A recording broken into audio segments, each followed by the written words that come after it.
In this video, I will explain how to use Google Sheets.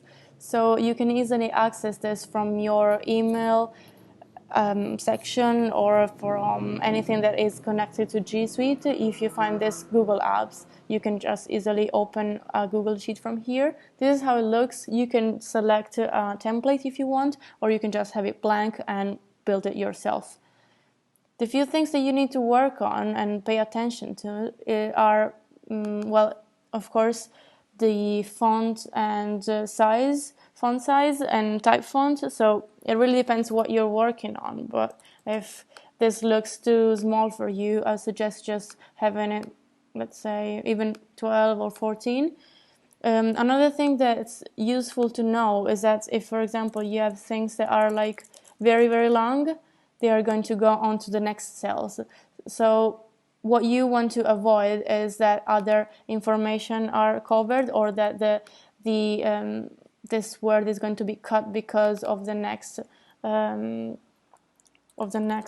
cell content. So to avoid this, you can just select the cell and click on this and have it wrapped in there. Then you can just change the size of the cells and have more space for it, or even in this case you can just have it larger and give more space. Just take your time to understand how this works. If it's a table, make sure that we have some borders, or you can just select what you prefer in here. If it's thicker, you will just, this is for another color, thicker is here.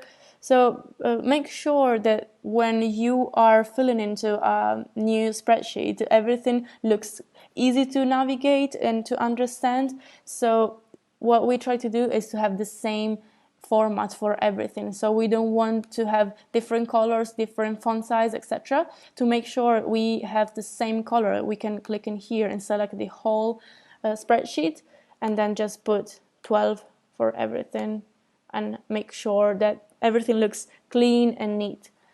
Another thing you will want to use are comments. So it works the same way as in Google Docs. You can just click in here, insert comment, and you'll see what is this. For example, someone asks you, okay, what is this about? You will add this, and you can check that there's a comment in here by looking at the corner. So it will be yellow, and here is how you check a comment. You can also reply to comments in the same way, but clicking and writing something else in here, etc. Same way as the Google Doc, you share it from here. Okay, you need to put a name to the document. You just add links and web emails. So let's put like this, and you make sure that there's the editor set in there. I think this is all you need to know. Just take your time to see what you prefer to have ready in there. Use also different sheets. For example, if you are using a sheet for, let's say, password, and in here, then you can also rename this and say useful links and other stuff, and just ask any questions you have, or Google simple tips on just to learn more about how to make the most of this platform and document. Thank you for watching.